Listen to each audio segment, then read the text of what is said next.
Monsieur le maire, messieurs, mesdames du conseil municipal de Mont-Laur-en-Diois, nous venons de recevoir le refus de permis de construire pour notre projet d'habitation sur le terrain de la Plaine. Sachez que nous sommes très déçus, car ce projet devait enfin nous permettre d'habiter sur la commune où se situe notre exploitation agricole, avec ses terres, ses hangars, ses cabanes à poulets. Notre famille souhaitait vraiment s'installer et s'impliquer dans votre village. C'est encore un droit pour les agriculteurs de faire construire leur maison à côté de leur élevage. C'est un droit parce que c'est une nécessité pour la surveillance des animaux. Si vous aviez voulu nous accueillir, vous aviez tous les textes vous permettant de le faire, puisque la commune s'est dotée d'une carte communale. Certaines communes souhaitent accueillir de nouveaux agriculteurs, de nouvelles familles, pour dynamiser le territoire, pour maintenir les écoles, pour développer les activités économiques, et tout simplement pour la vie du village. Mais à Mont-Laur, on n'accueille pas. Même après 6 ans de vie économique sur la commune, je suis encore vue comme une néo-rurale, une bobo citadine qui n'est pas d'ici. Je ne peux m'inscrire sur les listes électorales, alors que nous sommes propriétaires d'1 hectare sur la commune. Nous ne pouvons faire construire aucun bâtiment, même professionnel, sans que l'on nous mette des bâtons dans les roues. C'est le 4e refus de permis de construire que nous recevons. Nous n'allons pas insister. Étant donné vos réponses successives, nous n'avons plus aucune envie de venir vivre chez vous. Je suis atterrée par cet esprit de refus, de rejet, cet esprit de protectionnisme qui sévit dans votre commune. Sachez que vous avez gagné la bataille. Grâce à vous, moi et mon conjoint allons changer de métier. L'agriculture est un métier magnifique, mais il est très dur et si les conditions de travail, d'investissement, d'initiative sont à chaque fois sapées par des avis défavorables venant de la collectivité, qui devrait au contraire nous soutenir, nous ne pouvons pas tenir le coup. Nous allons donc arrêter. Nous espérons trouver malgré tout un repreneur pour que ce que nous avons créé pendant ces 8 années ne soit pas perdu. Je ne vous remercie pas et j'espère que vous prendrez conscience des conséquences qu'auront eu vos décisions au conseil municipal. Une citoyenne, entrepreneuse, entrepreneur.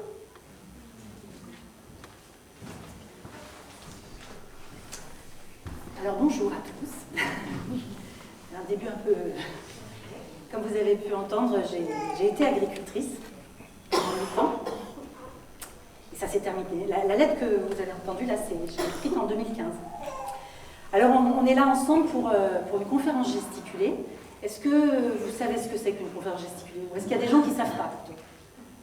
Vous êtes quand même quelques-uns. Donc une conférence gesticulée, c'est en fait un mélange, enfin un doux mélange entre du savoir chaud.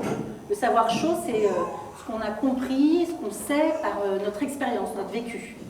Et du savoir froid. Donc le savoir froid, c'est le savoir de la science, des livres, des études, voilà. Et donc, une conférence gesticulée, ça mixe ces deux choses-là. Et puis ça mixe aussi d'autres choses. C'est une expression maintenant qui existe depuis une vingtaine d'années, qui fait partie de l'éducation populaire. Et ce qui est aussi une particularité des conférences gesticulées, c'est qu'elles sont construites collectivement. On est formé pendant 4 semaines dans un collectif et on travaille tous sur notre propre conférence et la conférence des autres. Et on est à peu près 800 gesticulants, on les appelle comme ça maintenant en France. Et donc moi, ma conférence gesticulée, elle est sur l'agriculture, l'alimentation et un peu plus particulièrement la sécurité sociale de l'alimentation. Moi je suis ingénieure agro de formation et comme vous avez vu j'ai été agricultrice pendant 8 ans mais on n'est pas beaucoup de mon époque, moi je suis la promo 87 et dans notre promo je pense qu'on doit être 2 ou 3 à avoir fait le métier d'agriculteur. C'était pas du tout les métiers qui étaient à la mode à l'époque. On nous promettait plutôt de faire des belles carrières dans l'agroalimentaire, chez Danone, chez Nestlé. Et mes copains, ils sont chez Danone, chez Nestlé, Sanofi, Carrefour. Et puis il y en a qui sont grands directeurs de cliniques. Et il y en a qui sont grands directeurs France de grande assurance. Et d'ailleurs, celui qui est grand directeur France, je l'ai croisé il n'y a pas très longtemps. En fait, c'est mon copain Patrick. On ne s'était pas vu depuis très longtemps, il est à Paris. Pour mon boulot, je vais à Paris et je l'appelle pour savoir s'il est dispo. Et il est dispo, et on passe une petite soirée au restaurant tous les deux. Ça faisait 20 ans qu'on ne s'était pas vus. On raconte notre vie, puis d'un seul coup, il savait que j'étais écolo. Hein. Donc il me dit, lui, tu sais Caroline, dans l'assurance, en fait, le changement climatique, on le sent venir, quoi, et on le sent, quoi, parce que les tempêtes, les grêles, ça nous coûte hyper cher, à tel point qu'on n'arrive pas à se réassurer. Enfin, moi je découvre, les assurances, ça se réassure en fait. Les grandes assurances en France, elles sont réassurées par des maxi-assurances internationales. Et donc ça devient de plus en plus difficile de se réassurer. Alors bon, on parle d'écologie, donc moi je me détends et je lui dis, bah tu sais moi, aux dernières élections, en fait, j'ai voté France Insoumise parce que je trouve que leur programme est plus écolo que les écolos. Et alors là, je vois mon Patrick qui devient blanc, et puis d'un seul coup qui devient rouge et qui me dit, non mais véridique, hein, ah oui, parce que je ne vous ai pas dit, mais dans une conférence gesticulée, tout ce qu'on dit, c'est vrai, quoi. Donc le copain, il me dit, s'ils arrivent au pouvoir, il faudra leur couper la tête. Alors là, je vous avoue que j'en suis pas revenue. Je me dis, mais c'est dingue quand même qu'il puisse me dire un truc pareil, quoi. Enfin, juste pour vous dire qu'en fait, bon, je ne vais pas vous parler de la France Insoumise, hein, du copain Patrick, mais en fait, c'était juste pour vous dire qu'en fait, on n'a pas pris le même chemin, en fait, certains. Donc moi, dans mon chemin, j'ai bossé dans la production, la transformation, la distribution, même la restauration. Et en 2015, quand j'ai écrit cette lettre, en fait, j'étais un peu dégoûtée de tout ça, et en fait, j'ai tout arrêté. Alors, je peux pas marcher sur l'estrade, en fait, j'ai tout arrêté, j'ai changé de métier, et je suis devenue directrice d'une école de musique à Dieulefit. Après l'agriculture, la culture. Je ne voulais plus en entendre parler de l'agriculture. Mais un jour, en 2021, comme tu l'as dit Christine, j'entends parler de démocratie alimentaire. Alors en 2021, je ne sais pas si vous avez déjà entendu parler de ce mot-là, mais moi jamais. En fait, à Dieulefit, il y avait, la mairie avait changé, elle est devenue transition écologique, et on avait une élue qui bossait sur l'alimentation. Et puis à cette époque-là, on a Mathieu Léon, vous avez peut-être entendu parler, un maraîcher qui vient à Dieulefit s'installer, et puis qui ne veut pas vendre ses produits comme partout, il a envie vraiment de travailler autrement sur le territoire. Et puis on a un géographe, on a la chance d'avoir Loïc Guiraud qui est là, et qui fait une étude sur la résilience alimentaire du territoire. Et tous les trois, ils se disent, il faut qu'on crée une dynamique sur le territoire avec des producteurs, des mangeurs, et ils nous invitent à faire un groupe de travail démocratie alimentaire. Alors moi, ça faisait 7 ans que je n'avais pas bossé dans l'agriculture, ça me titillait quand même cette question-là, et je suis allée dans ces réunions, c'était dimanche matin, alors je vous montre comment ça se passe. Alors, on était à la halle de Dieulefit, une magnifique salle culturelle, et on était des producteurs. Alors vous allez voir, je joue un peu à maîtresse Montessori dans la conférence. Donc les producteurs, donc là vous voyez, il y a un maraîcher, un éleveur de chèvres, vous ne voyez pas, mais je vous dis, il y avait une éleveuse qui faisait des œufs, on avait une boulangerie. Vous savez, à côté de la Vieille Mule, enfin, vous êtes un peu du coin, donc là je vais vous dire, je vais mettre des références. À Pointe-Laval, on a le Fourni des Comètes, qui était là. On avait un magasin bio de Dieulefit. On avait quelqu'un qui voulait créer un restaurant qui faisait aussi cantine populaire. Enfin, il y avait plein de projets autour de la restauration. Et puis il y avait des mangeurs, parce que dans ce genre de réunion, on s'appelle des mangeurs. C'est moi que Christine a employé aussi. Voilà. Et moi, là, j'étais une mangeuse. Mais en fait, quand je voyais qu'autour de la table, on était tous ces gens-là, les agriculteurs, transformateurs, distributeurs, restaurateurs, ça me faisait tout drôle quand même. Parce qu'on était tous là réunis pour discuter de comment on pouvait faire évoluer le système alimentaire et agricole du territoire. C'était quand même passionnant. Et j'en revenais pas, j'avais jamais vu ça depuis. Et j'entends parler pour la première fois de sécurité sociale de l'alimentation. Alors, est-ce que parmi vous, il y a des gens qui n'en ont jamais entendu parler?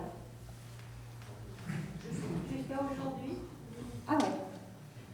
Eh bien, je suis contente alors.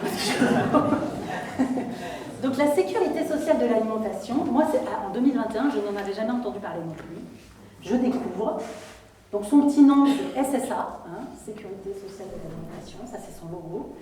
Et je découvre, parce qu'en fait on était tous obligés, là, tous ceux qui étaient dans ce groupe de travail, de lire la BD Encore des patates.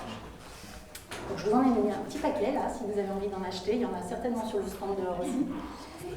Donc je découvre ce truc-là, donc quand même 10 grosses associations, hein, 10 gros réseaux qui font partie du collectif national, l'Atelier Paysan, les CIVAM, Ingénieurs sans frontières, Réseau Salariat, la Confédération Paysanne, les Amis de la Conf, l'Union des familles laïques, Démocratie alimentaire, bon, vous voyez, un paquet de gens quand même qui réfléchissent à ce truc-là. Et c'est pas vieux à l'époque, hein. La BD, elle date de 2019, la constitution de ce collectif, là, 2019, et l'idée mature depuis 2017 à peu près. Moi, je tombe des nues, en fait, quand je dis ça. Et surtout, je découvre une partie que je ne connaissais pas du tout, c'est tout ce qui était la question du droit à l'alimentation. Moi, je découvre ça. Je n'avais jamais creusé sur cette histoire d'aide alimentaire aujourd'hui, qu'est-ce qui se passait en France. Et je me mets à découvrir des trucs un peu dingues. Je ne sais pas si vous connaissez le livre de Bénédicte Bonzi qui s'appelle « La France qui a faim ». On a parlé un petit peu avec la présidente de la DAF tout à l'heure. C'est une anthropologue qui raconte comment aujourd'hui l'aide alimentaire en fait est un vrai scandale parce que c'est un système de violence institutionnalisée. Je vous donne une partie de ce qu'elle dit, donc cette anthropologue dans son bouquin, hein, je l'ai là pour ceux qui voudraient le feuilleter. Elle parle des atteintes physiques et morales faites à celle ou celui qui doit faire la queue pour pouvoir se nourrir dans un pays où la nourriture est abondante. Et pour elle, il s'agit de violences alimentaires qui surgissent quand la faim des uns peut en enrichir d'autres. Et alors là, à quoi elle fait référence en fait? Un truc que je découvre aussi à cette époque-là, en 2021. Je ne sais pas si vous savez, mais en 2016, il y a une loi qui s'appelle la loi anti-gaspillage. Une partie de ces lois, la loi Garot, elle s'appelle. Elle oblige en fait l'aide alimentaire à absorber tout ce que l'agroalimentaire ou les grandes surfaces ne vendent pas, les surplus. Mais on pourrait croire qu'elles donnent, hein, elles disent qu'elles donnent. Sauf qu'en fait, tout ce qui est donné, la valeur, il y a 60% de la valeur de ce qui est donné qui est réduit de leurs impôts. Donc ce n'est absolument pas un don. Vous voyez pas ça, vous voyez bien que ça n'encourage pas à trop produire, puisqu'en fait, ils récupèrent une partie de cette valeur. Donc la loi s'appelle anti-gaspillage, mais elle ne l'est pas du tout. Et surtout, il faut des pauvres pour absorber tous ces invendus et surplus. Donc un scandale. Moi, ça me... J'avoue que je découvre ça dans ce livre-là et avec Bénédicte Bonzi. Mais il y a autre chose que je découvre, c'est avec le film La part des autres, parce qu'on projette le film hein, dans notre Adieu le film, dans ce groupe.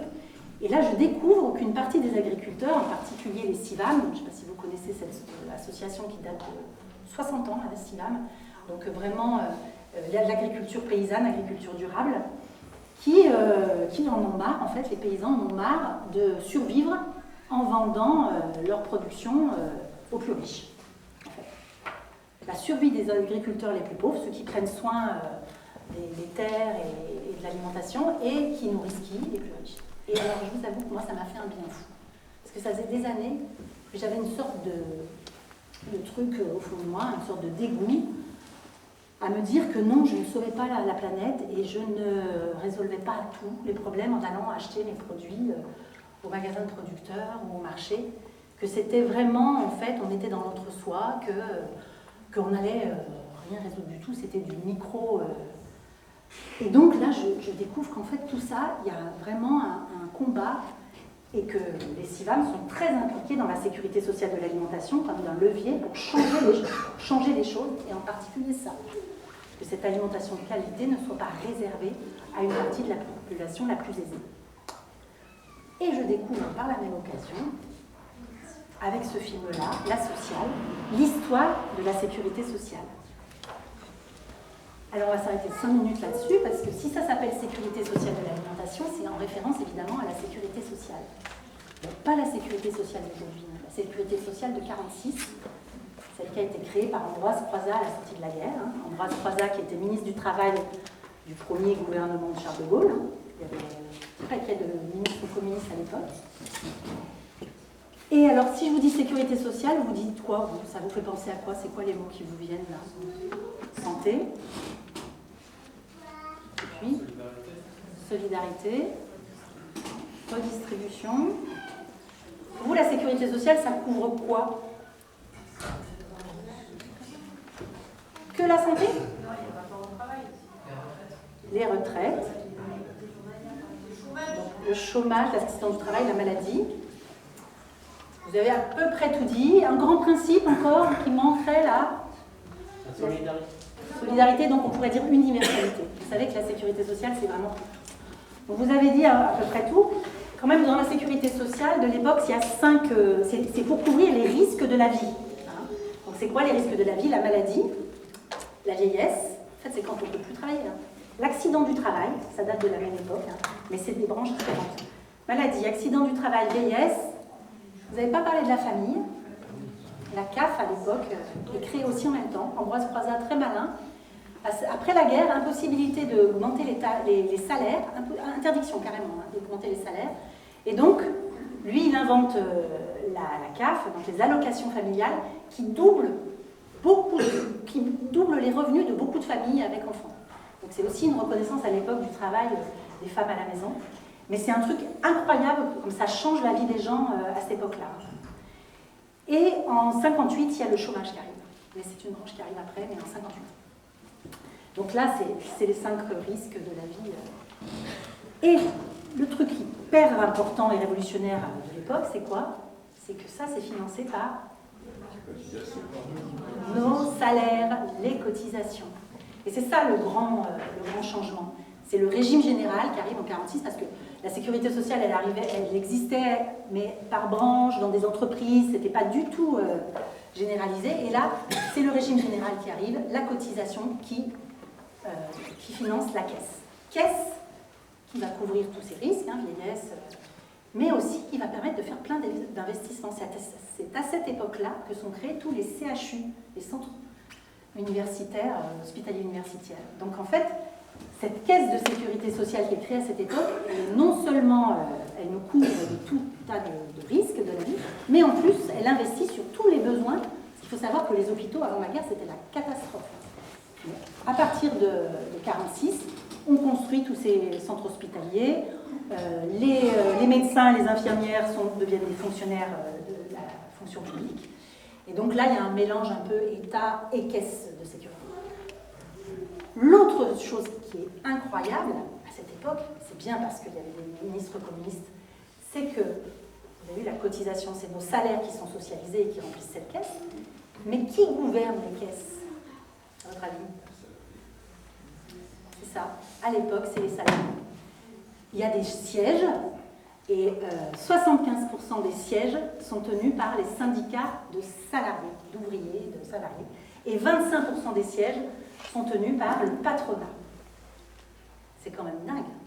Parce qu'aujourd'hui, vous avez tout ça, c'est effacé. En 67, De Gaulle commence à effacer ça en parlant de parité. Donc il y a une ordonnance qui sort, je peux vous donner son nom. On n'en parle pas, ça, évidemment. Le premier détricotage, c'est en 47. Donc vous imaginez, en 46, c'est créé. En 47, les cadres, ils disent non, mais nous, on va créer un peu un truc qui s'appelle l'AGIRC pour les cadres. Donc il y a une partie de notre salaire, en fait, ça sera pour notre retraite. Voilà. Donc on ne met plus au pot commun pour tout le monde. En 67, ordonnance Jeanneney qui impose le paritarisme. D'un seul coup, on impose 50-50. Donc 50% des sièges, les salariés, 50% des sièges, le patronat. Puis après, on a Raymond Barre qui instaure le conventionnement de niveau 2. Donc d'un seul coup, il peut y avoir des dépassements d'honoraires. Et donc arrivent là les mutuelles. 91, Rocard, avec la CSG, qui inaugure la fiscalisation du financement de la Sécu. Vous comprenez? Là, d'un seul coup, c'est l'impôt. Et si c'est l'impôt qui va financer, eh ben, c'est plus les caisses qui gouvernent, mais c'est l'État et notre Assemblée nationale.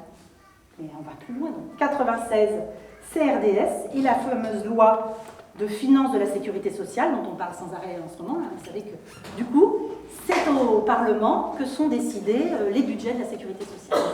Vous voyez, tout ça, c'est détricoter en fait le pouvoir qu'avaient les salariés sur cette caisse. Donc, je dis tout ça parce que, en fait, la sécurité sociale de l'alimentation dont on parle, c'est bien la sécurité sociale de 46, et pas celle d'aujourd'hui. C'est-à-dire celle où les salariés, les mangeurs, ont du pouvoir sur comment on dépense, comment on alloue, tout ça. Et on peut imaginer qu'on peut le faire sur l'alimentation, mais aujourd'hui, il y a des gens qui le réfléchissent sur les transports, sur le logement, sur la culture. En fait, socialiser et décider de ce qu'on fait d'une somme d'argent pour le bien de tous, ça serait possible sur pas mal de secteurs. Mais ça demande à ce qu'on se révolte un peu et que l'on bouge. Alors, je vous ai dit que c'était un peu révolutionnaire. En parlant de révolutionnaire, en fait, à Dieulefit, on a monté une chorale révolutionnaire. Et on est pas mal d'ailleurs à être à la SSA et à la chorale révolutionnaire. Et donc là, je vais vous faire un petit chant sans appareil.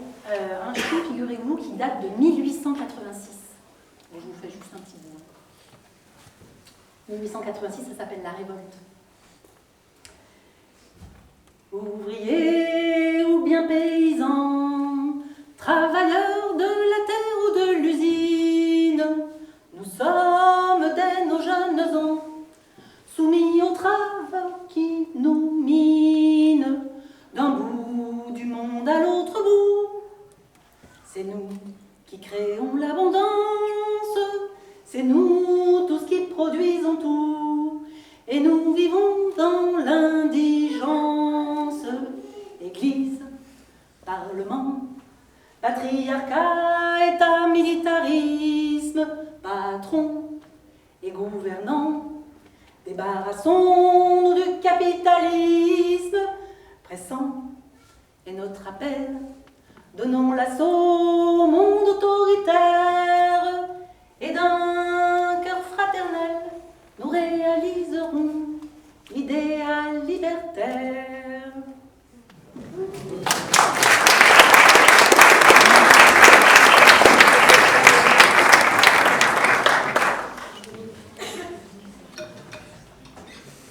Alors j'ai 22 ans. Je sors de l'agro et mon premier poste c'est à Paris au groupe de recherche et d'échange technologique. Alors c'est une ONG. Et dans cette ONG, organisation non gouvernementale, oui, je vais avoir des acronymes tout le long. Donc quand vous pouvez lever le bras si jamais vous voulez que je vous dise ce que ça veut dire. Donc une ONG où mes collègues travaillent pratiquement tous en Amérique, en Asie, en Afrique, et moi je travaille sur la France. Je travaille sur l'Observatoire de l'innovation et on va collecter des innovations techniques, sociales ou économiques en agriculture. Et on va faire un focus sur la pollution par les nitrates. Les nitrates, ça parle à tout le monde. Qu'est-ce que ça vous évoque, les nitrates? Azote. Où est-ce que... Algues vertes. Comment? Urine. Engrais. Donc voilà, c'est bon, vous avez à peu près tout dit. Mais... Et alors, où est-ce que je vais faire mes enquêtes sur la pollution par les nitrates quand j'avais 22 ans? En Bretagne. Vous avez déjà vu, là? Non, c'est évident. Évidemment, je vais en Bretagne, et donc je prends ma petite voiture et je vais faire une première enquête sur les innovations de la Chambre d'agriculture et du Conseil général. Ils donnent des sous pour agrandir les fosses à lisier. C'est super innovant. Donc c'est les lisiers, les effluents d'élevage, les porcs en particulier. Ils me disent, mais en plus, on aide aussi à mettre des chenaux pour pas que l'eau de pluie tombe dans la fosse à lisier pour qu'elle déborde plus vite. Donc c'est bon pour tout le monde. Le lisier qui déborde, il va dans la nappe. Donc la nappe qui va être remplie de nitrate, qui va plus être potable. Mais aussi, évidemment, les fossés, les rivières, et donc la mer et les algues vertes. Vous voyez le circuit. Donc je fais ma petite fiche sur les innovations de la Chambre d'agriculture et du Conseil général. Et puis le lendemain, je vais voir André Pochon. J'imagine qu'ici, à la DAF, vous connaissez André Pochon. Donc André Pochon, c'est le pape de l'agriculture économe autonome. Et c'est un monsieur qui est toujours en vie, hein, qui doit avoir 95 ans. Et je me retrouve dans la cuisine d'André Pochon. Et lui, son innovation, il me dit qu'il a 20 vaches, 20 hectares, et que ces vaches mangent de l'herbe. Et ben, c'était sacrément innovant à l'époque, figurez-vous. Parce que depuis les années 60, les éleveurs laitiers, on leur disait qu'il fallait qu'ils aient 100 vaches, qu'ils les nourrissent avec du maïs en silage ou des tourteaux, et que lui, en fait, avec son groupe, là au CEDAPA, Centre d'études pour l'agriculture plus autonome, c'est marrant parce que le PA c'est plus autonome, et ben il s'était rendu compte que quand leurs vaches mangeaient de l'herbe, de la bonne herbe, hein, un mélange raisin-trèfle, hein, pour qu'elles aient bien toutes les protéines nécessaires pour faire du bon lait qui fait du bon fromage, hein, et ben en fait ils gagnaient plus leur vie en fait, parce qu'ils achetaient rien. Ils avaient juste à faire pousser la bonne herbe pour que les vaches... Donc, je fais ma petite fiche. Mais Pochon, il va plus loin. Il me raconte le cycle de l'azote en France, le problème du cycle de l'azote en France, et le cycle de l'azote à l'échelle internationale. Bon, je vous le fais vite. En France, la Bretagne, l'élevage, trop de merde, ça pollue les nappes, hein, on a vu. La Beauce, plus d'élevage, que de la monoculture. Qu'est-ce qu'on met? De l'ammonitrate, des petits granulés, là, vous savez, les petits granulés qui étaient fabriqués à ZF. Vous vous rappelez AZF qui a explosé là? Et ben c'était ça, c'était un procédé chimique qui prend l'azote de l'air. Vous savez qu'on a 80% de notre air qui est de l'azote. Hein. Donc qui prend l'azote de l'air, qui le transforme en petits granulés, qui pendant la guerre 14 faisait des explosifs, hein, mais après la guerre qui est devenu les engrais des agriculteurs. Bon, je vous sais très vite, des engrais qu'on met des fois en trop forte quantité, et des fois on met juste avant une pluie, donc ça part où? Dans les nappes, on pollue les nappes, avec de l'ammonitrate. En fait, il faudrait faire un merdoduc. On ne fait pas de merdoduc. Hein. Des cacamions. Donc, on pollue notre Bretagne avec les effluents d'élevage et on pollue les zones de culture de céréales avec les engrais chimiques. Et alors, si je vous dis à l'échelle internationale, et bien en fait, les protéines, donc l'azote, on va le chercher où? En Amérique du Sud, avec les tourteaux de soja qui arrivent en paquebot entier, qui viennent nourrir nos vaches et nos cochons. Donc on va prendre leur azote là-bas. Donc vous imaginez le truc. Hein. C'est complètement dingue. Moi, à l'issue de ça, de cette rencontre avec Pochon, je me promets que jamais je ne travaillerai pour l'agriculture conventionnelle et pour ce système qui va dans le mur, en fait, dans des déséquilibres naturels incroyables. J'ai lu récemment, un chiffre a été calculé, je ne sais pas exactement comment, mais 30% du végétal qui pousse aujourd'hui en France, pas en France, à l'international, en fait, est nourri par de l'azote chimique, c'est-à-dire n'est pas dans le cycle naturel, c'est-à-dire c'est de l'azote qui vient de l'air. Donc il va où après cet azote? On va le manger, nos vaches vont le manger, nous on va manger, mais ça va dans l'eau, quoi. Ça finit dans l'eau, et dans l'eau qui devient de moins en moins potable. J'ai un chiffre depuis 1980, de 80 à 2019, il y a 12 500 captages qui ont été fermés, mais la cause c'est nitrates et pesticides. Et ces 12 500 captages, c'est un tiers des captages en France de l'eau potable. En France, on a 35 000 captages, et il y en a 12 500 qui ont été fermés entre 1980 et 2019. Bon, c'est juste pour vous donner une ampleur du truc.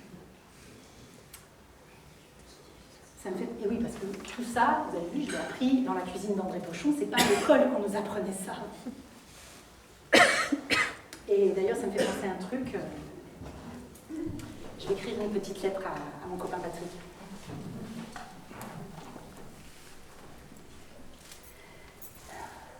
Cher Patrick, en prenant du recul,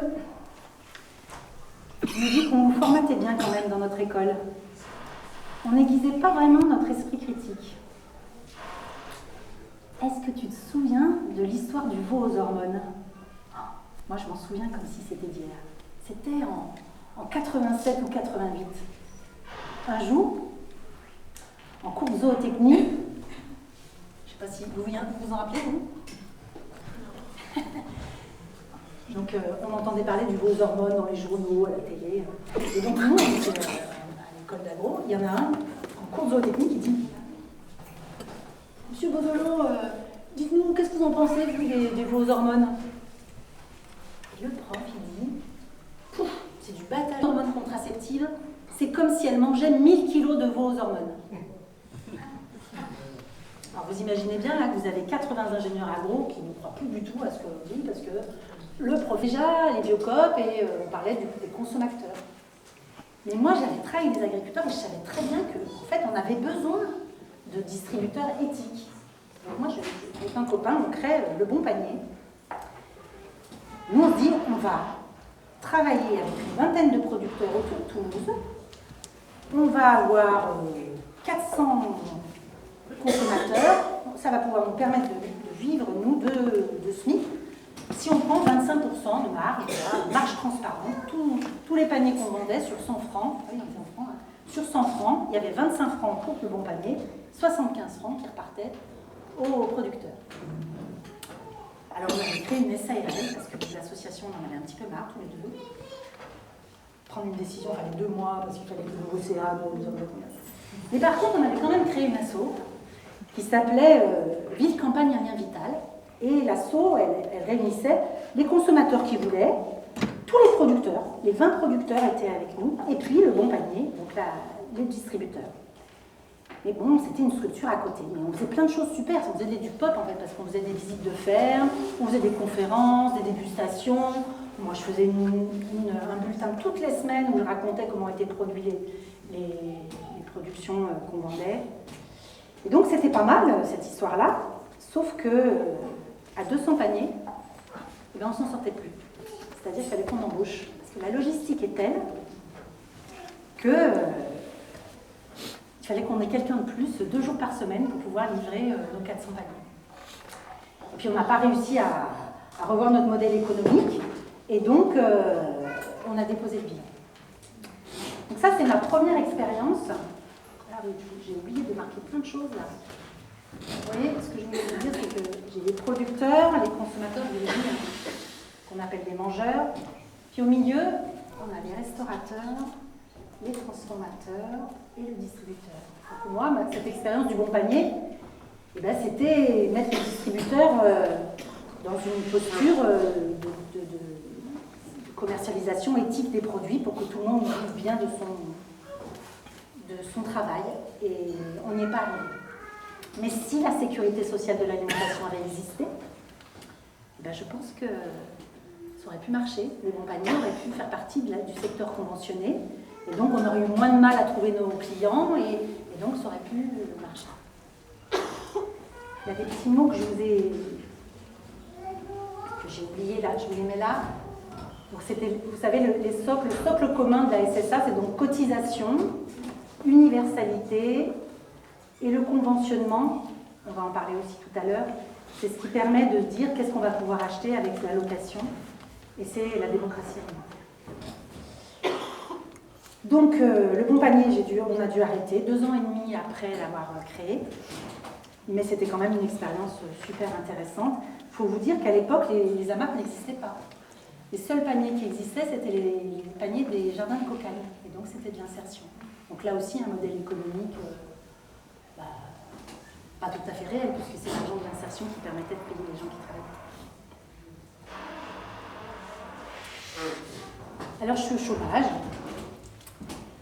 Et donc vous avez vu que tout à l'heure, j'aimais beaucoup chanter. Il y a une autre passion que j'ai, c'est pas que je chante pas que des chants révolutionnaires, je chante des polyphonies méditerranéennes. Et les polyphonies méditerranéennes, pour moi, c'est important parce qu'on est plusieurs, on est plein. On repose sa voix sur la voix des autres, les autres s'appuient sur nous. Puis il y a quelque chose de populaire et quand même engagé, souvent dans les chants, ces polyphonies-là. En tout cas, les polyphonies italiennes, les polyphonies, je ne sais pas si vous connaissez Giovanna Marini, mais c'est quand même, il y a un lien avec la question populaire et la question de l'engagement. Bon, là, je vous en fais une, c'est un chant albanais. Et donc, je suis toute seule, mais vous imaginez qu'on est plusieurs.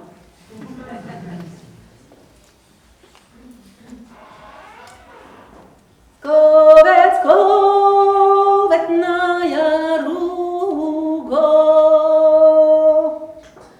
kono fat more.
chômage, j'ai un bébé, et je cherche du boulot, et je me suis embauchée à Corabio, coordination régionale de l'agriculture biologique.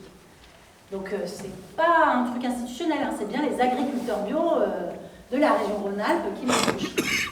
Et ils m'embauchent parce qu'ils voudraient qu'on maîtrise, c'est les éleveurs qui veulent maîtriser la filière viande bio en région Rhône-Alpes. C'est chouette comme projet. Hein. Et puis ils ont vu que moi je travaillais sur la question de filière, de distribution, et donc ils m'embauchent.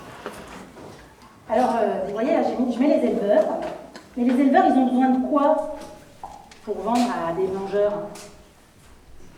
Qui c'est là, le transformateur un peu obligatoire? L'abattoir. Il est où l'abattoir? L'abattoir est en jaune. Voilà, l'abattoir il est là. Donc on a besoin des abattoirs, puis pour vendre on a besoin de qui? Les bouchers. Les bouchers, ils sont là les bouchers, voilà. Alors les bouchers, je les ai mis comme transformateurs, mais ils sont aussi distributeurs. Et puis j'ai mis les grandes surfaces, parce qu'on avait besoin d'elles aussi pour épauler tous les agneaux. Alors nous, je travaillais beaucoup avec les éleveurs d'agneaux. Et donc l'idée, c'était, la maîtrise, c'était de dire, on veut décider à quel prix on vend aux distributeurs pour qu'ils ne se mettent pas trop de pognon dans les poches, à quel prix on vend en pierre aussi les magasins spécialisés aussi. Alors, donc on vendait un magasin bio par exemple. Et donc on avait besoin des abattoirs. Vous savez, au niveau national, sur 1 euro alimentaire, combien de centimes reviennent à l'agriculture? 18. Il y a quelqu'un qui a lu l'étude, c'est 7, vous imaginez, la moyenne. Donc on comprend pourquoi ils veulent enlever les intermédiaires. Le problème, c'est qu'on en a besoin. Donc je vous dis, c'est cette étude-là qui s'appelle l'injuste prix de notre alimentation, qui révèle aussi ça. Donc le développement des activités économiques entre la production agricole et le consommateur est tel qu'il permet au secteur non agricole de capter plus de 93 centimes sur 1 euro alimentaire. Donc vous comprenez qu'on ait envie de squeezer ce qu'il y a entre. Hein. Mais en fait, on pourrait aussi, parce que là, le 93, c'est par exemple, c'est pour du M&M's. Hein. Là, quand vous allez acheter vos légumes au magasin ou à l'épicerie, c'est pas 90, c'est pas ça. Mais dès qu'il y a beaucoup de transformateurs ou beaucoup de marketing ou beaucoup de... Ça fait ça en moyenne. Bon, en tout cas, là, nous, on ne pouvait pas se passer d'eux. Les éleveurs, ils n'ont pas le temps d'aller vendre sur le marché ou de venir boucher. Donc, il nous fallait les producteurs. Donc, on avait rendez-vous avec Carrefour, à Grenoble, à Carrefour Mélan, et me voilà à aller à l'abattoir de Rémusat. Rémusat, c'est pas très loin d'ici, dans la Drôme. C'était un gros abattoir à l'époque qui récupérait beaucoup d'animaux du coin. Et donc on va dans cet abattoir, je ne sais pas si vous avez déjà visité un abattoir, mais c'est quelque chose quand même. Vous rentrez dans un énorme frigo, c'est à 4 degrés.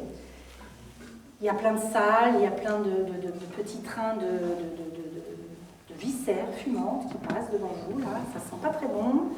Les gens sont plutôt tristes et un peu accablés, ils travaillent depuis 4 heures du matin à 4 degrés quand même.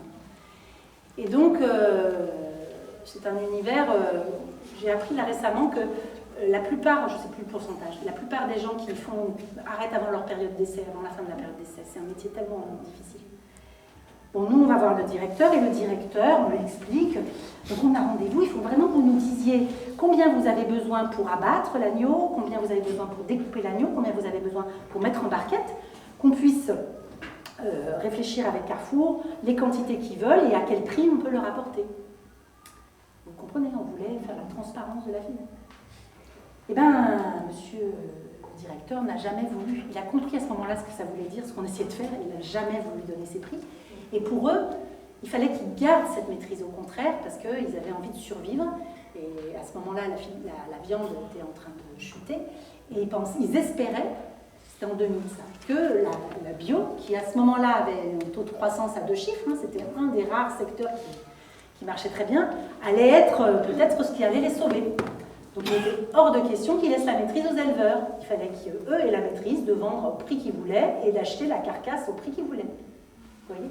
Donc cette transparence et cette équité qu'on voulait faire, qu'on essayait de faire, on n'a pas pu.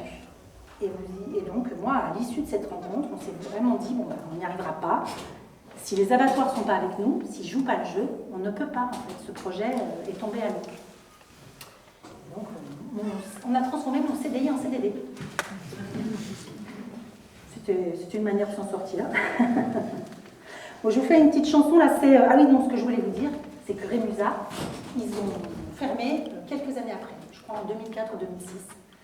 Et que si la sécurité sociale de l'alimentation avait existé, ben peut-être que Rémusat, on aurait pu en faire un outil de transformation de la sécurité sociale de l'alimentation, de la caisse. Ouais, et ça aurait pu être un commun. Parce que les CHU, en fait, c'est des communs.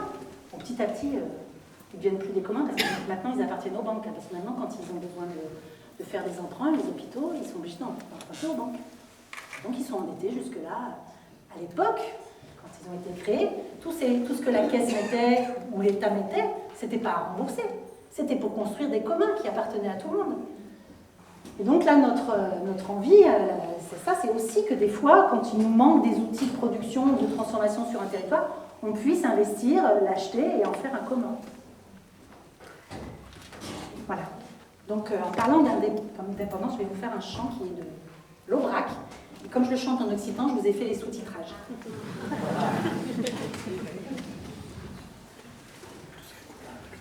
C'est un chant de paysans qui veulent leur indépendance.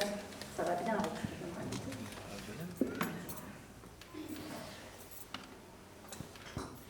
Sem montañol sabem l'independenzo, abem e mai la guardarem, sia panere en frenzo, natre si regnerem, sia panere en frenzo, natre si regnerem. Nostre sol mestre sa quelque fanai ser, l'ublat l'automne e l'erba l'uprinitens, l'ubrigan che nos laisse, l'ugos del pan non temps, l'ubrigan che nos laisse, l'ugos del pan non temps. Sem montagnol sabem l'independenzo, abem mai la guardarem, sia parere en frenzo, natre regnerem, sia parere en frenzo, natre si regnerem. Nostre sol mestre sa che fanai ser, l'ublat l'automne e l'erba l'uprinitens, l'ubrigan che nos laisse, l'ugos del pan non temps, l'ubrigan che nos laisse, l'ugos del pan non temps.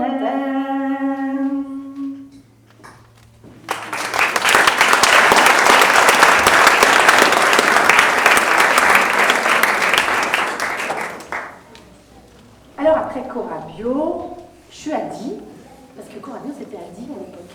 Parce que Die c'était un peu le fief de l'agriculture biologique. En 2000, 25% des terres étaient en bio à Die. Vous imaginez? À l'époque, 4% en France étaient en bio. Maintenant on est à 11, je crois. Bon, alors j'étais à Die, j'avais fini Corabio, et j'avais des copines, 3 copines, qui rêvaient de monter un restaurant bio végétarien. Alors moi, après la viande bio, passer au végétarien, c'est mal.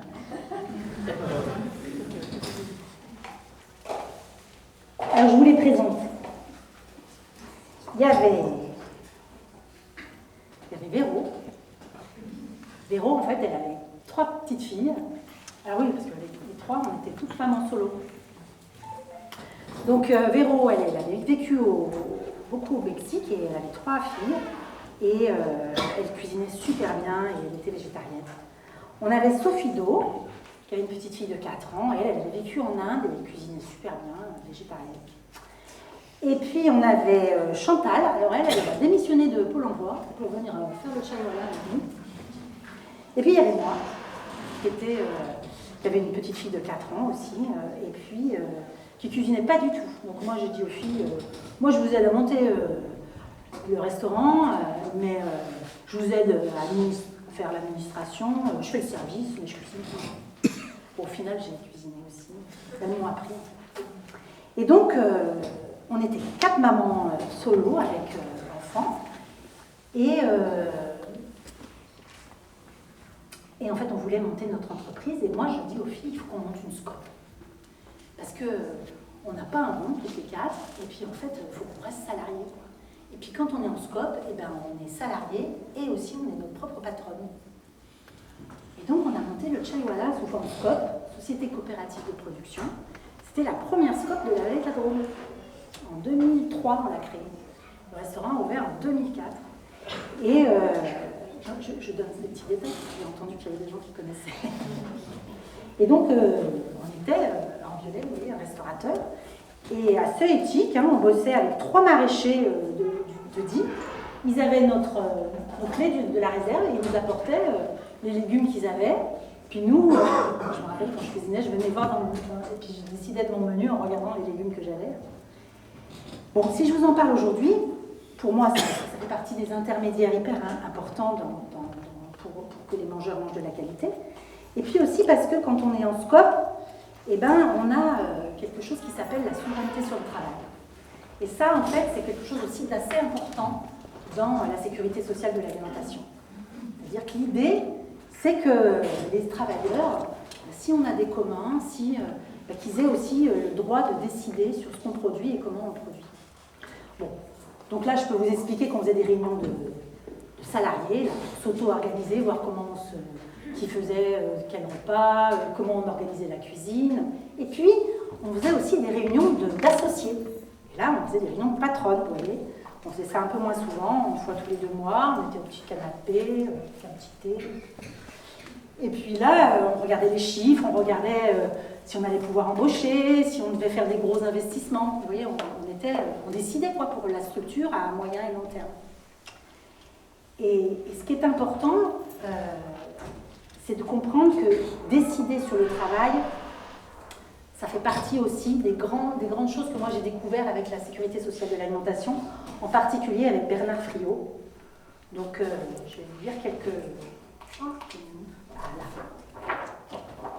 Parce qu'on n'en parle pas assez souvent, je trouve, de cette histoire de travail, et qu'en fait, ça a un vrai lien aussi avec l'écologie. Bon, je vous dis des petites phrases qui, moi, me parlent beaucoup. Le fondement de la puissance de classe, c'est la décision sur la production, et ce n'est pas le pouvoir de l'argent. Vous voyez, c'est de décider ce qu'on va produire. Le communisme, c'est l'abolition des classes au sens où il n'y a pas une classe qui décide du travail à la place des autres. Vous voyez ? Et alors là, c'est le lien entre lutte des classes et point de vue écologique, je vous dis la phrase. Le cœur de la lutte des classes, c'est la prise de pouvoir sur le travail, c'est-à-dire la liberté de décider collectivement ce qui va être produit, ce qui est absolument fondamental d'un point de vue écologique. Et une dernière phrase que j'aime beaucoup. Il faut absolument que nous prenions la maîtrise sur le travail, c'est notre survie anthropologique. Or, dans le capitalisme, nous n'avons pas le pouvoir sur le travail. Le travail est hétéronome. Nous sommes étrangers au travail. Je vais au travail, je cherche du travail, je n'ai pas de travail, alors que nous sommes le travail. C'est chouette, hein, Bernard Friot. Si ça vous intéresse, il a plein de choses. Il fait beaucoup de vidéos. Il fait des conférences gesticulées. Et des conférences gesticulées, en effet. Donc voilà, ça c'était pour vous expliquer le lien avec la souveraineté sur le travail, mais aussi le lien avec... Parce que moi j'ai dû partir en fait du chai-wala. On ne gagnait pas assez bien notre vie.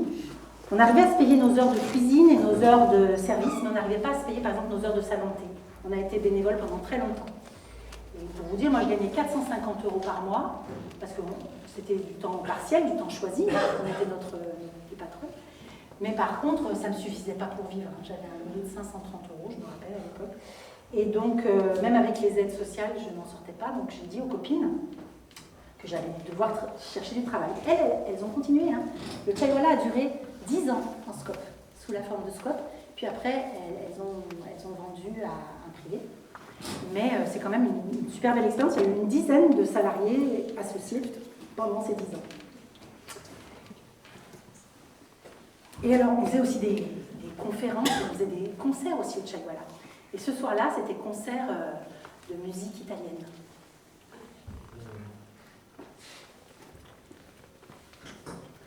Di la pampina, di l'oliu, la pampina.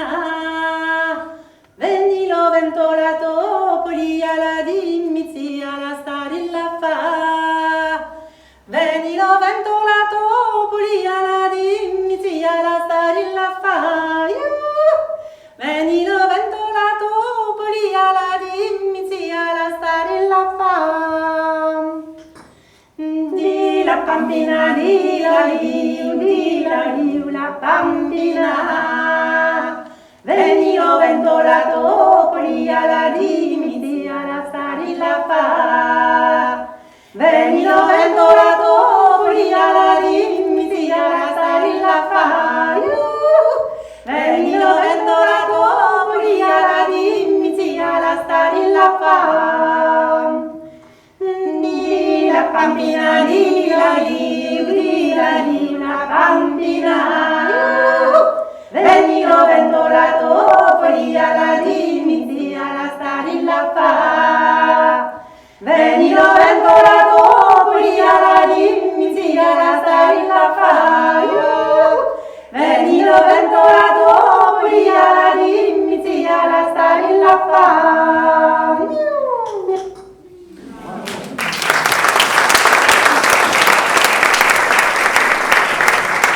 C'est un chant de cueilleuse d'olives du sud de l'Italie. Et juste une petite aparté, vous savez qu'au niveau mondial, 70% de la production alimentaire est produite par les femmes. Alors, du coup, j'ai dit aux copines que j'arrête et je cherche du boulot. Et le directeur du CFPPA de Die, Centre de formation promotion agricole. Hein. Donc c'est les centres de formation qui permettent aux gens qui veulent s'installer d'avoir le diplôme pour avoir les aides, le BPREA. Il m'appelle et il me dit Caroline, on cherche quelqu'un pour monter un BPREA bio, mais 100% bio. Et donc il nous faut faire de l'ingénierie de formation. Alors à l'époque, il n'y avait que 3 CFPPA en France.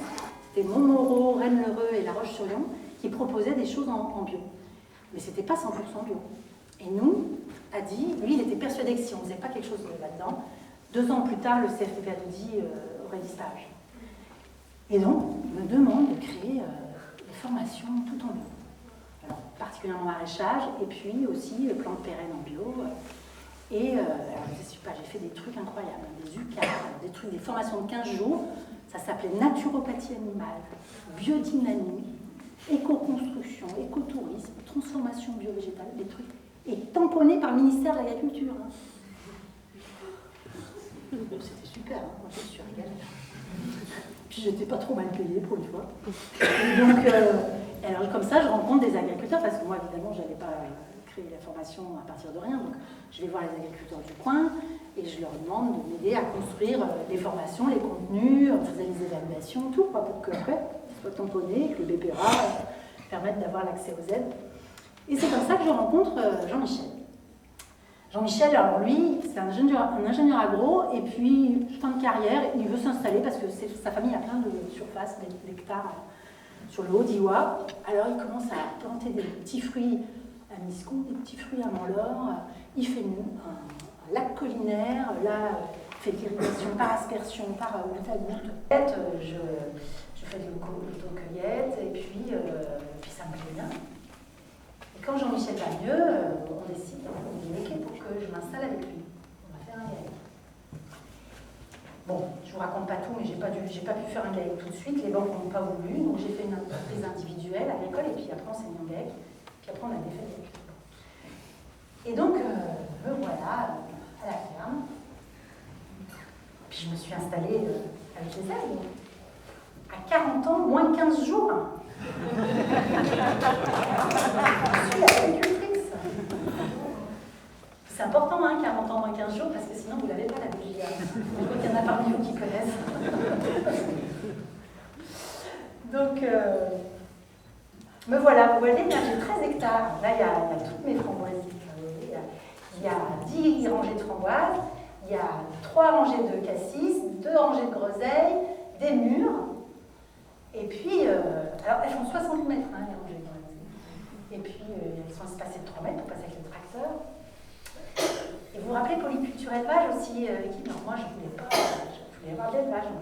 J'avais un élevage de poulets, de chair en bio. Et puis, on a des céréales pour nourrir les poulets. Et puis, on a des noix. Parce qu'à Mont-Lors, il y a beaucoup de noyers. Donc, c'est plutôt chouette. Et alors, comment je vends, moi? Je vends à la ferme, beaucoup, avec l'autocueillette. Et puis, les gens viennent acheter les confitures, les coulis. Et puis, je vends beaucoup dans les magasins. Et en particulier, un magasin qui s'appelle La Carline. Vous connaissez La Carline? Oui. Ah, si. Donc, une SIC. Société coopérative d'intérêt collectif. Moi, je faisais partie des agriculteurs qui ont poussé à ce que ça devienne une SIC. SIC, ou du coup, producteur, consommateur et, il s'appelle épicier maintenant, pas distributeur, mais les épiciers, sont ensemble. Donc là, pour moi, on est vraiment dans de la démocratie alimentaire beaucoup plus poussée que celle dont je vous ai parlé avec les campagnes à l'hôpital où on était à côté du distributeur.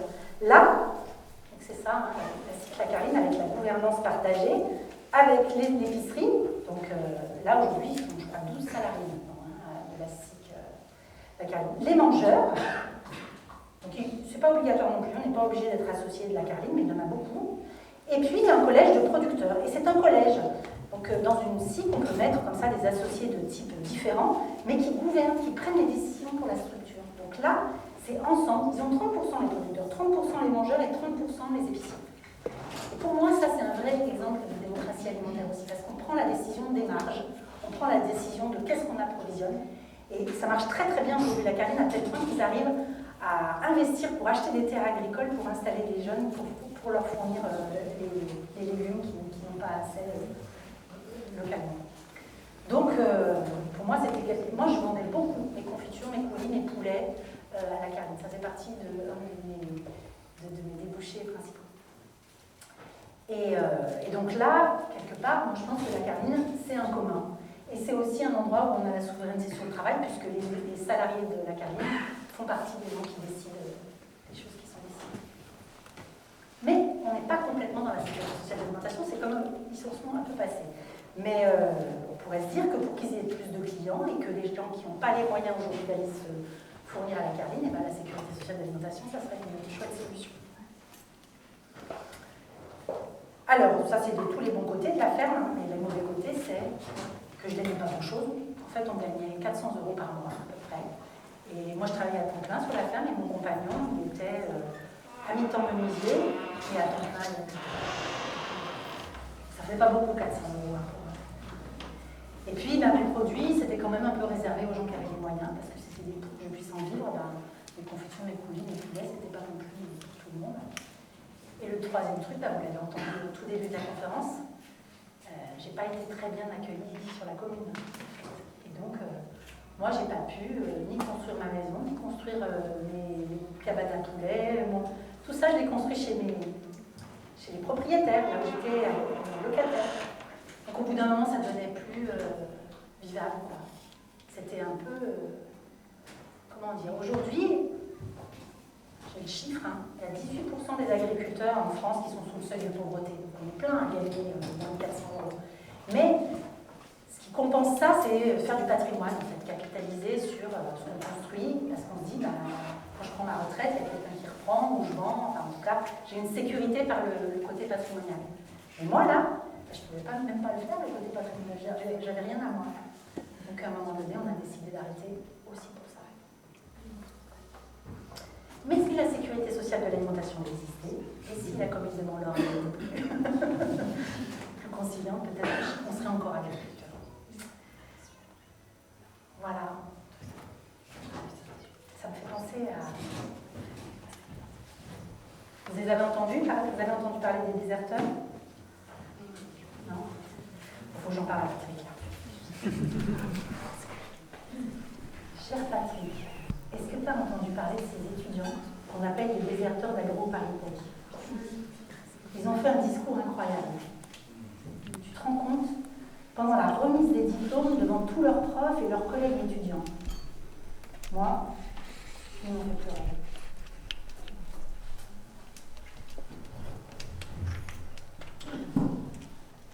Bon, je suis plus à l'église.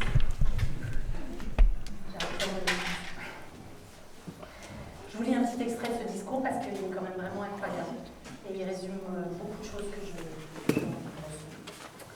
Discours des déserteurs d'AgroParisTech, le 30 avril 2022. Les diplômés de 2022 sont aujourd'hui réunis une dernière fois après 3 ou 4 années à AgroParisTech. Nous sommes plusieurs à ne pas vouloir faire mine d'être fiers et méritantes d'obtenir ce diplôme à l'issue d'une formation qui pousse globalement à participer aux ravages sociaux et écologiques en cours. Nous ne nous considérons pas comme les talents d'une planète soutenable. Nous ne voyons pas les ravages écologiques et sociaux comme des enjeux ou des défis auxquels nous devrions trouver des solutions en tant qu'ingénieurs. Nous ne croyons pas que nous avons besoin de toutes les agricultures. Nous voyons plutôt que l'agro-industrie mène une guerre aux vivants et à la paysannerie partout sur Terre. Nous ne voyons pas les sciences et techniques comme neutres et apolitiques. Nous pensons que l'innovation technologique ou les start-up ne seront rien d'autre que le capitalisme. Nous ne croyons ni au développement durable, ni à la croissance verte, ni à la transition écologique. Une expression qui sous-entend que la société pourra devenir soutenable sans qu'on se débarrasse de l'ordre social dominant. AgroParisTech forme chaque année des centaines d'élèves à travailler pour l'industrie de diverses manières. Trafiquer en labo des plantes pour des multinationales qui renforcent l'asservissement des agricultrices et des agriculteurs, concevoir des plats préparés et ensuite des chimiothérapies pour soigner les maladies causées, inventer des labels bonne conscience pour permettre aux cadres de se croire héroïques en mangeant mieux que les autres, développer des énergies dites vertes qui permettent d'accélérer la numérisation de la société tout en polluant et en exploitant à l'autre bout du monde. Pondre des rapports RSE d'autant plus longs et délirants que les crimes qu'ils masquent sont scandaleux. Ou encore, compter des grenouilles et des papillons pour que les bétonneurs puissent les faire disparaître légalement. Ces jobs sont destructeurs, et les choisir, c'est nuire en servant les intérêts de quelques-uns. C'est pourtant ces débouchés qui nous ont été présentés tout au long de notre cursus à AgroParisTech. En revanche, on ne nous a jamais parlé des diplômés qui considèrent que ces métiers font davantage partie des problèmes que des solutions et qui ont choisi de déserter.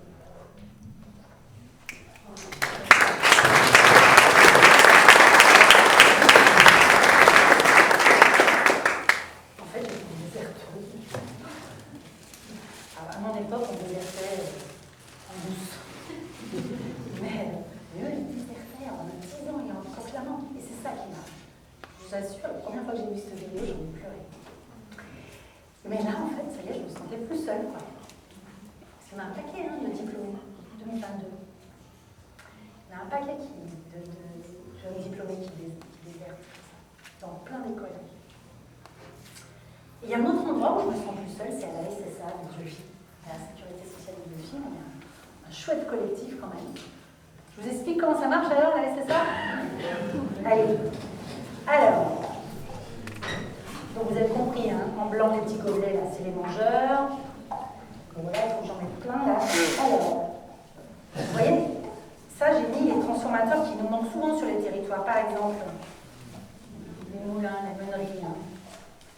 Ah, je ne vous ai pas parlé de la restauration collective. Vous savez, en France, que ça représente 7,3 milliards de repas par an. C'est un levier dingue, en fait, hein, si on voulait avoir un débouché pour tous ces... Bon, j'ai mis aussi les transporteurs, les laiteries. Nous, ici, on n'a plus ni de producteurs de lait, ni de laiterie. Et puis, alors, un truc que je ne vous ai pas sorti encore, c'est les travailleurs. Hein, donc là, c'est les travailleurs qui travaillent. Donc les travailleurs, évidemment, ils travaillent dans toutes ces boîtes. Ils sont là aussi. Alors ceux-là, là en blanc, c'est les mangeurs qui ne travaillent pas. C'est les enfants, les personnes âgées, les personnes en situation de handicap, les malades. Et puis, voilà. Qu'est-ce que j'ai encore à la sortie? La restauration collective, la restauration pas collective. Producteur. Et la caisse. La caisse de sécurité sociale de l'alimentation. Et donc, on va commencer par les travailleurs. Hein, l'argent. Ça, c'est du blé en fait, que j'ai. Donc, l'argent, ben, on le produit en travaillant. En fait, je vais vous montrer un système là qui ne marche pas avec les capitaux, qui est anti-capitaliste. Bon, alors, les gens ils travaillent et ils gagnent de l'argent. Il y en a qui gagnent pas beaucoup, et puis il y en a qui gagnent beaucoup. Voilà, c'est comme ça. Voilà. Voilà. Ça, c'est le directeur de la coopérative qui gagne beaucoup. Voilà. Et puis, il y en a les agriculteurs, alors eux, ben, ils n'ont pas un salaire. Ils ont des prélèvements privés qui est lié à leur, on appelle ça la valeur ajoutée, ou leur bénéfice en tout cas, ils prennent une partie de leur valeur ajoutée. Puis il y en a qui aiment bien leur vie, hein. Puis là, il y a la sécheresse, ça fait rien.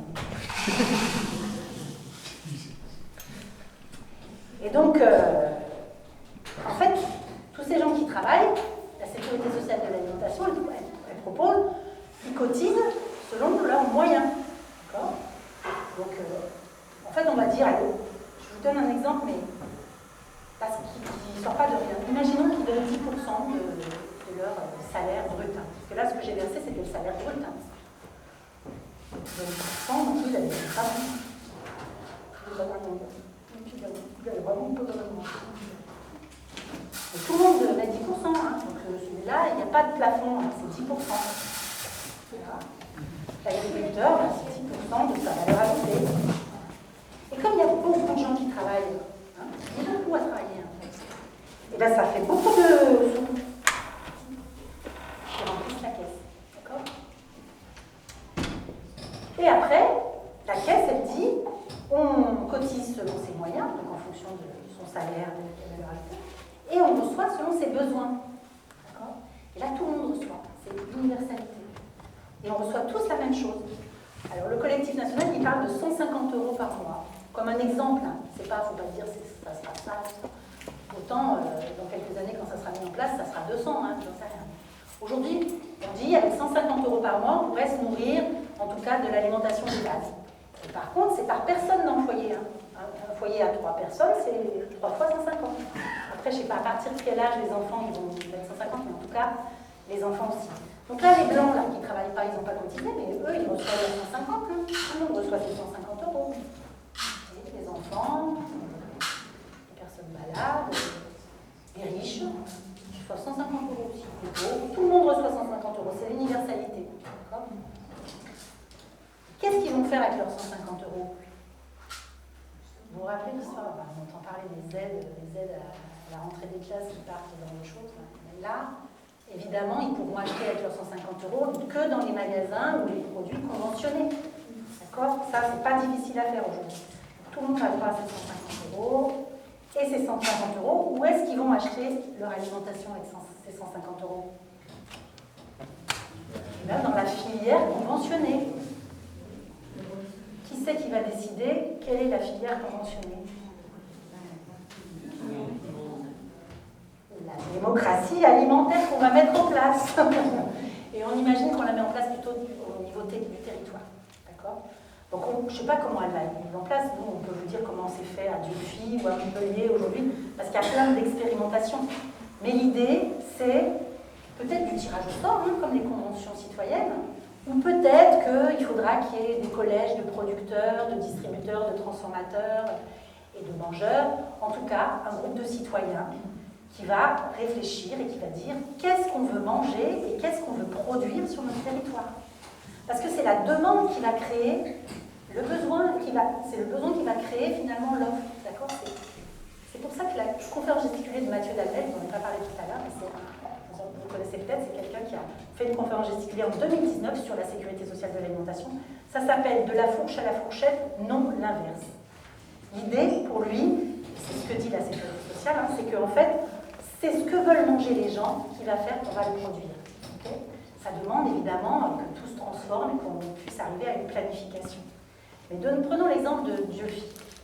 À Dieuphie, et tout à l'heure on pourra en parler plus dehors, mais à Dieuphie, on a créé un conseil local de l'alimentation, c'est donc cette fameuse instance de démocratie alimentaire qui va décider quels produits sont conventionnés ou quels magasins. On a un peu le choix, est-ce que c'est le produit, est-ce que c'est le magasin. Et donc c'est là où on va pouvoir dépenser notre allocation, c'est 150 € par mois. Alors à Dieuphie, comme on est un endroit rural, il y a plein d'agriculteurs bio, je ne vous explique pas le conventionnement, il est strict. Hein. Il faut être en bio, il faut être à moins de 80 km. Et là, vous êtes conventionné. Aujourd'hui, on a plein de cotisants, ils ne savent plus où faire leurs courses parce que ça nous manque en fait. Il y a des endroits, à Montpellier, eux ils sont dans la ville, ils ont conventionné, à partir du moment où un agriculteur vendait en direct sur le marché, il était conventionné. Donc, vous voyez, la distance en fait avec l'agriculture faisait que pour eux, c'était suffisant pour se dire qu'on mange de la qualité. Par contre, eux, ils avaient mis des critères de conventionnement des magasins assez incroyables. Alors, ils allaient faire une enquête dans le magasin pour voir comment étaient traités les salariés. Combien ils gagnaient, s'ils étaient bien traités, En fait, dans les critères de conventionnement, on peut faire entrer tout un tas de choses. L'idée, c'est de le faire collectivement et de décider finalement ce qu'on veut conventionner avec l'argent qu'on a dans la caisse. Moi, si je crois beaucoup à cette idée-là, c'est que je vois que c'est un levier énorme pour changer d'agriculture. En fait. Imaginez si tout le monde avait 150 € aujourd'hui par mois, tous les mangeurs en France, et ben ça représente 120 milliards par an. Et 120 milliards, c'est ce que je vous ai dit 10%, il faudrait juste que les salariés puissent cotiser 10% de leur salaire brut pour mettre dans la caisse de sécurité sociale de l'État. Ça permettrait de donner 150 € à tout le monde. Et 120 milliards, pour vous rendre compte, c'est 10 fois plus aujourd'hui que le marché de l'agriculture bio en France. En France, aujourd'hui, c'est 12 milliards d'euros par an. Je ne me trompe pas de ce que j'ai compris et ce que j'ai lu. Et du coup, vous imaginez, ça veut dire qu'on peut multiplier par 10 si jamais le conventionnement c'est de manger bio. Hein. Bon, il va falloir un moment avant qu'on y arrive. Hein. En tout cas, nous, l'idée, c'est toutes ces initiatives, parce qu'il y en a une trentaine en France, hein, qui inventent, qui imaginent comment on fait ça sur notre territoire. Alors évidemment, ce n'est pas du tout la sécurité sociale comme on la veut, hein, parce que ce qu'on veut, c'est que ça soit pris sur les salaires directement, comme la sécurité sociale de la santé, hein, ou la retraite. Mais en attendant, on arrive à faire des expériences qui changent les choses un peu sur le territoire. Donc nous, à Dieuphie, depuis le mois de mars, on a mis en place cotisation allocation. Alors évidemment, c'est du volontariat, hein, mais les gens cotisent en fonction de leurs revenus.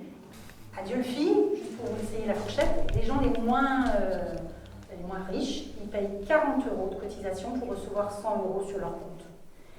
Et les gens les plus riches, ils payent 200 € pour recevoir 100. Et une des particularités de Dieuphie, c'est qu'on ne veut pas mettre de subventions dans la caisse.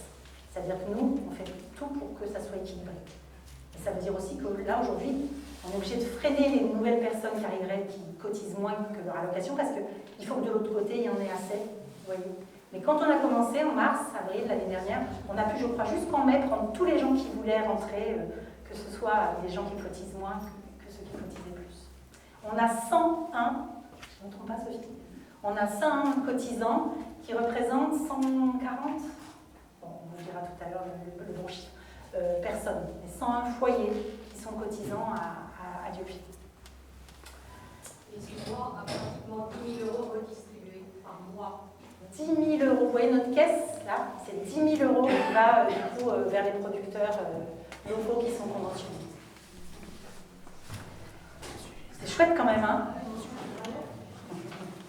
Alors, bon, j'arrive à la conclusion, ne vous inquiétez pas, j'ai bien tout fini. Ce que je voulais vous dire, c'est que moi, je ne suis pas politisée depuis très longtemps. En fait, la sécurité sociale de l'alimentation fait partie vraiment de ma politisation. Pour vous donner un peu un repère, en 2004, je me suis présentée aux élections à Die. J'étais dans une citoyenneté, écologie, solidarité.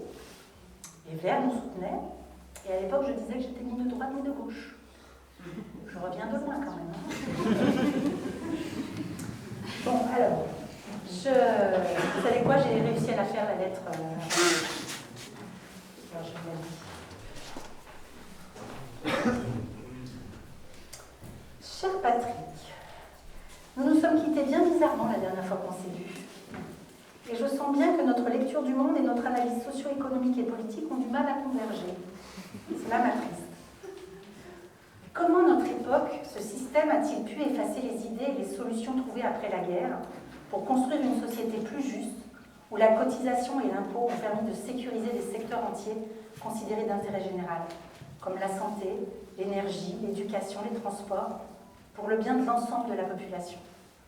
Comment a-t-on pu oublier ce que cela a produit en son temps? La France était reconnue pour son système médical, ses hôpitaux, ses spécialistes. Quand je t'ai dit le salaire auquel Terre de Liens venait de m'embaucher, tu n'en revenais pas. Je gagne ce que ta fille gagne dans son premier job dans une start-up informatique à Paris. Mais moi, je ne veux pas que des capitalistes se fassent du fric sur mon dos, même s'ils me payent bien. C'est une histoire de dignité, de sens que je veux donner à mon travail. Finalement, ma force de travail, c'est le seul bien que je possède vraiment. En fait, j'ai compris que j'étais une prolétaire. Je me suis longtemps sentie entrepreneuse. Maintenant, je veux changer de camp pour lutter contre les capitalistes en rejoignant les ouvriers et tous les travailleurs dominés. Nos initiatives locales, non reliées les unes aux autres, ont échoué à rendre le monde plus juste et vivable. Certaines de ces initiatives ont même été récupérées et dévoyées pour maximiser le profit plutôt que la solidarité. Vous connaissez la ruche qui dit oui? Ben pour moi, en fait, là, on est dans la récupération du capitalisme, des bonnes idées qu'on a eues en faisant des amas, des paniers. Parce que c'est l'ubérisation du distributeur, hein, cette histoire de ruche qui dit oui. Là. Mon envie d'inventer des nouvelles formes d'organisation, je veux les mettre au service des communs. Je ne veux plus travailler avec les règles du marché. Ces règles ne sont pas faites pour l'intérêt général, et je pense qu'il est naïf, pour ne pas dire idiot, de croire que nous pouvons changer les choses en restant inscrits dans ces règles. Construisons ensemble, à côté de ce système, un autre système, un autre système cohérent, juste pour toutes et tous et qui fonctionne. Et peut-être que le capitalisme se délitera petit à petit, car l'exploitation des hommes, des femmes, de la nature et des ressources ne sera plus acceptée. Les idées humanistes de partage, de coopération qui m'ont accompagnée pendant toute ma vie professionnelle sont celles du communisme. Pas le communisme d'État de Staline, ou même du PC, mais un communisme avec un grand C qui construit et défend les communs et qui va en construire de nouveaux. Alors là, si ça ne vous embête pas, je vous lis la définition du communisme dans le Wikipédia Encyclopédie des 8-13 ans. C'est la chose générale. Alors, le communisme est un projet de système économique dans lequel tout ce qui sert à produire quelque chose, outils, matières premières, machines, bâtiments, institutions, appartiendrait à tout le monde. Collectivement, tout serait en commun. La société ne pourrait donc pas se diviser en classes sociales et serait ainsi égalitaire. C'est joli hein, comme projet. Il faut réhabiliter ce mot-là parce qu'il y en a pris un coup à la fin du XXe siècle. Alors, la terre agricole devrait devenir un bien commun. Et c'est bien pour ça que je travaille aujourd'hui à Terre de Liens. Et on est un petit paquet à travailler à Terre de Liens. Et plus encore, c'est tout le secteur agricole et agroalimentaire qui devrait être socialisé. Avec une sécurité sociale de l'alimentation, nous pourrions sortir de la loi de l'offre et du marché, orienter l'agriculture vers le respect de l'environnement et du vivant, et offrir un vrai droit à l'alimentation pour toutes et tous. Nous pourrions payer dignement tous les acteurs de la filière pour qu'ils vivent bien de leur travail. Bon, si ça t'intéresse, viens me voir jouer ma conférence gesticulée, je raconte comment tout ça pourrait marcher. Pour finir, Macron nous promet une 3e révolution agricole. Je ne sais pas si vous êtes au courant. Robotique, génétique, numérique. Mais c'est vrai, hein? Je rigole pas. Cette agriculture va nous emmener vers la catastrophe. Cela continuera à rendre les agriculteurs de plus en plus dépendants de l'énergie, de la chimie, des biotechnologies et des GAFAM. Par contre, c'est certain que cela contribuera à bien faire tourner le capitalisme. Les agriculteurs auront de moins en moins de souveraineté sur leur travail et ils finiront par être des salariés de grands groupes qui feront des bénéfices en les exploitant et en exploitant les ressources naturelles. C'est terrible. L'agriculture a pour fonction première de nourrir les hommes et pas de faire du profit. J'espère qu'un jour tu comprendras que nous devons sortir du capitalisme si nous voulons vivre dans un monde juste, vivable, qui respecte tous les êtres vivants et l'humanité tout entière. Caroline, une prolétaire au service des communs.